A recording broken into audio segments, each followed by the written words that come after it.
Okay? So for now, siguro pwede tayong mag-limit ng 5 pixel. Okay? Margie de Guzman, 5 pixel error allowance. Yan yung pinaka-minimum eh. Hindi naman tayo pwede umabot ng 10 kasi sobrang laki na nung 10. Benchmark sa filter side or sa labeler side? Meds.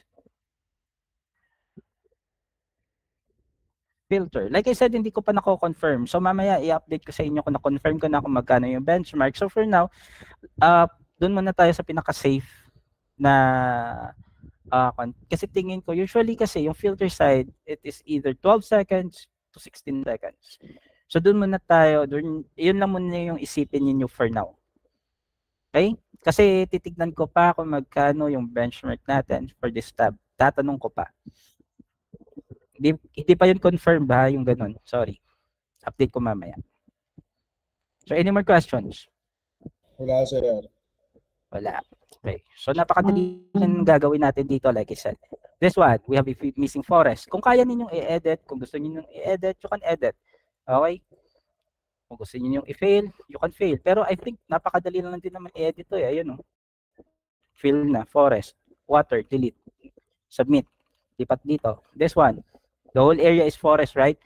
So just click the forest attribute and fill that area, delete this water.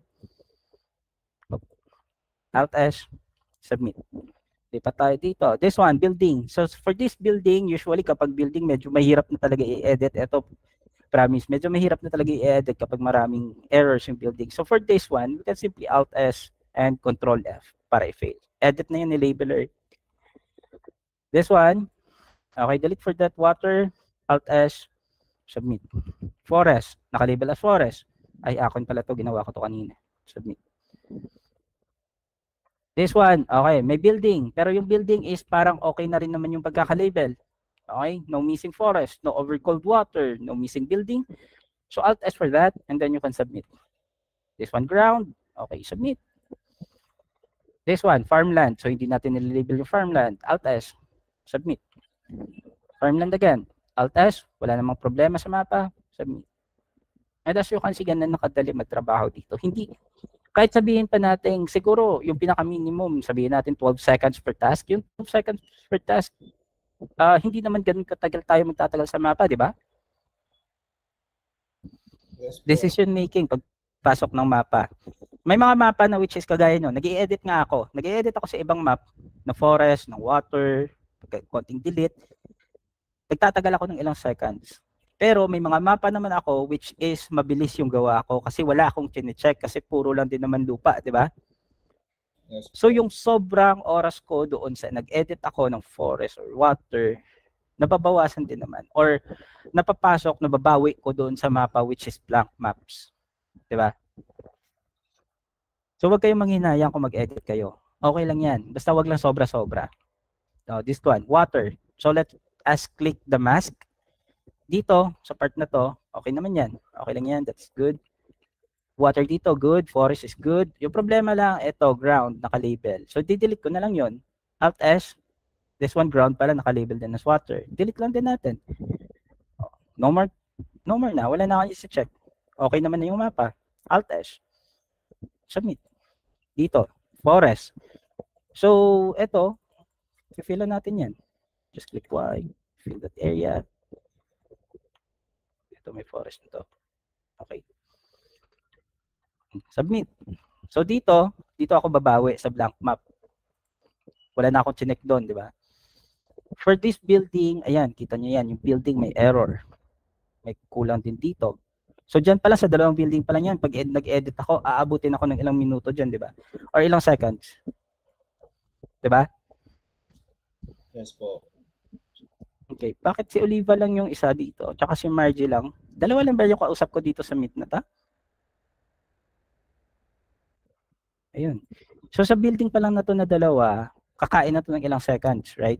Tapos, dagdag pa, ano pa yung kulang? Ano pang error ng mapa? What do you think?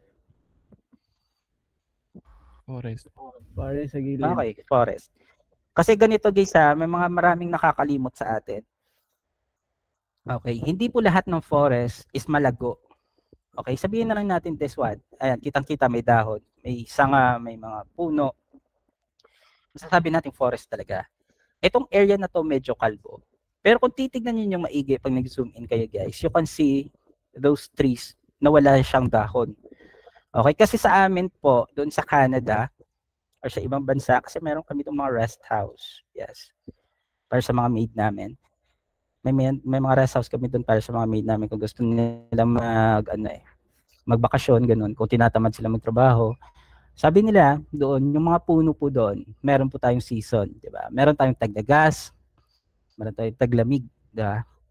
So, yung mga puno doon sa ibang lugar, nawawalan po yun ng dahon.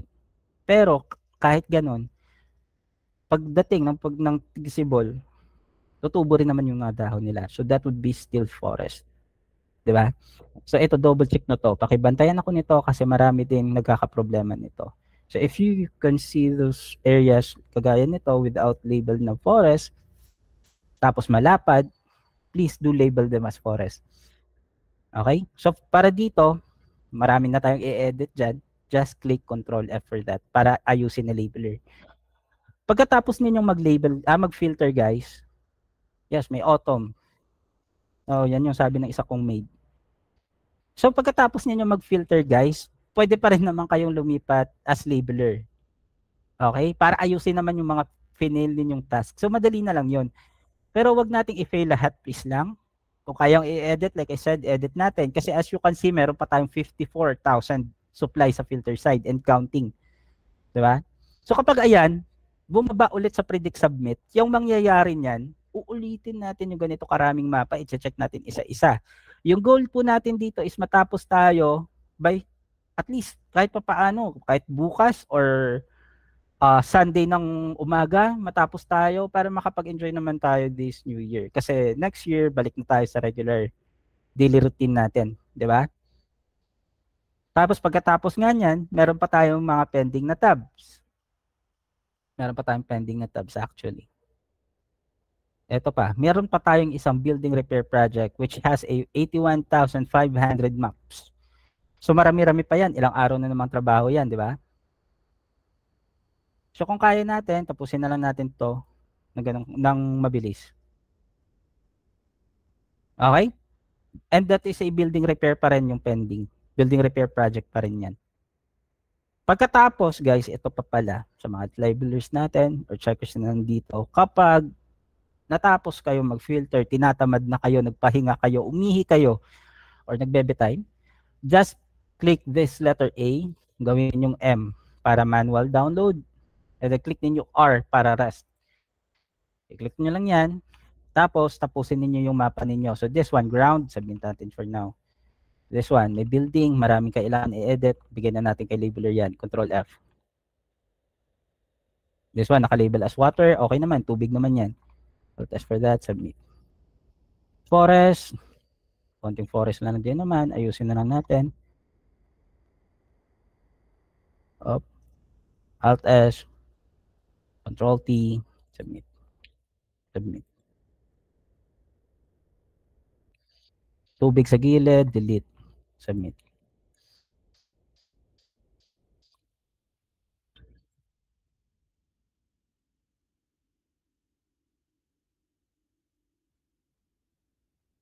Ano? Sorry, medyo mabagal yung internet ko. Wait lang natin. Saglit.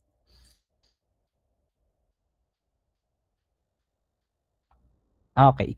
So kapag tapos na kayo mag-clear ng cache ninyo or pre-downloaded task yan, para ibig sabihin wala po kayong stack task.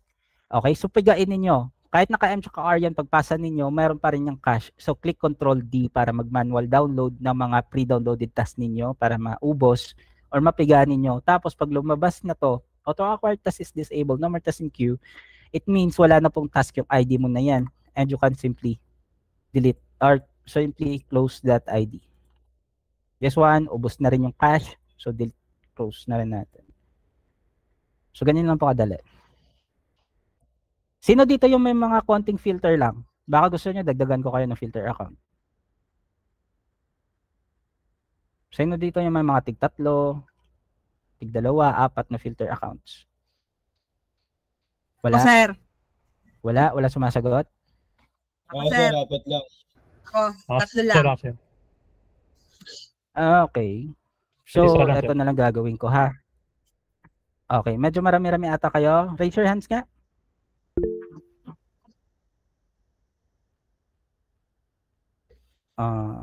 Wait lang. Raise your hands lang para ma-check ko kung ilan kayo. Huwag niyong ibababa yan.